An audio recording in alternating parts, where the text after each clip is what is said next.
হ্যাঁ ভাই, এ তো পাহাড়ে আমরা উঠে ফেললাম, চন্দ্রনাথ পাহাড় আরোহণ করে ফেলছি। এখন আপনার কেমন লাগতেছে বলেন? আসলে আমি এই ট্যুরের পুরোপুরি বিপরীতে ছিলাম, কিন্তু এখানে আসার পরে মনে হইতেছে আমি ভুল ছিলাম। এখানে আসার পর আপনি যে এত কষ্ট করে উঠলাম, কিন্তু এটা আমার কোনো কাছে কোনো কষ্টই মনে হচ্ছে না।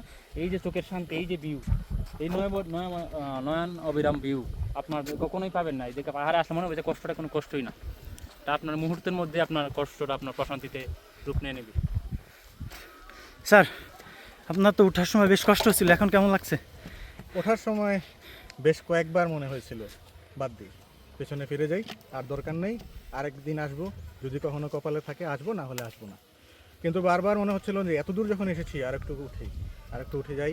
এইভাবে করতে করতে আমার সাথে যারা কলিগ, তারাও একজন আরেকজনকে ইন্সপায়ার করতেছিল, আরেকটু বাকি আছে, এই শেষ। আসলে কিন্তু শেষ হচ্ছিল না, আর অনেক দূর, কিন্তু আমরা একে অপরকে ইন্সপায়ার করতেছিলাম যে উপর দিকে উঠে যাই। এভাবে করতে করতে উঠে গেলাম।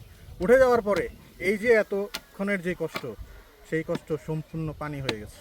একটা বারের জন্য মনে হয়নি যে এই পরিশ্রমটুকু করে ভুল করেছি। অসাধারণ একটি অভিজ্ঞতা, জীবনের এই পর্যায়ে এসে এই অভিজ্ঞতা অর্জন একটি অসাধারণ অনুভূতি ছিল। আমার কলিগ সহ সবাইকে অসংখ্য ধন্যবাদ। আমরা সবাই মিলে এটা এনজয় করেছি এবং ভবিষ্যতে ইনশাল্লাহ আমরা এইভাবে আবারও এনজয় করব।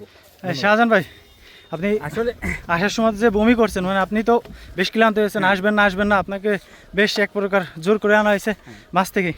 এখন এই জোর করে আমরা যে উপরে আনলাম আপনাকে, এখন আপনার কেমন লাগছে? আপনার না, এখন তো আমার প্রথমেই আমি তো মনে করছিলাম এখানে আমি আর উঠতেই পারবো না, যেরকম আমি অসুস্থ হয়ে পড়েছিলাম। এখন আমার এখানে ওঠার পরে বুঝতে পারলাম এখানে ওঠার দরকার আছে।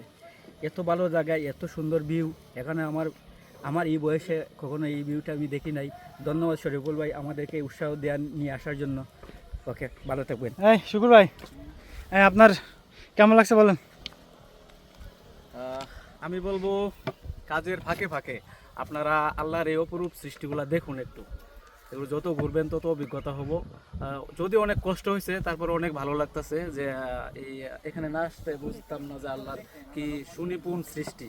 এই পাহাড় পর্বত দেখে এখন মনটা একদম শীতল হয়ে গেছে এবং অনেক ভালো লাগতেছে। Thank you. ভাই, আমরা ভ্রমণে বিদেশ যাই, থাইল্যান্ড যাই, মালদ্বীপ যাই, ভাই ভিয়েতনাম যাই, এই নেপাল যাই, আমরা ভিয়েতনামে ভাই আমরা দেশের দৃশ্যগুলো দেখি না ভাই। আমাদের দেশে ঘোরার জন্য অনেক জায়গা আছে ভাই। দেশে এত ঘোরার জায়গা আপনি ঘুরে শেষ করতে পারবেন না ভাই। আপনি আগে দেশ দেখেন, আমার মাতৃভূমি, আমার দেশ, আমার প্রেম।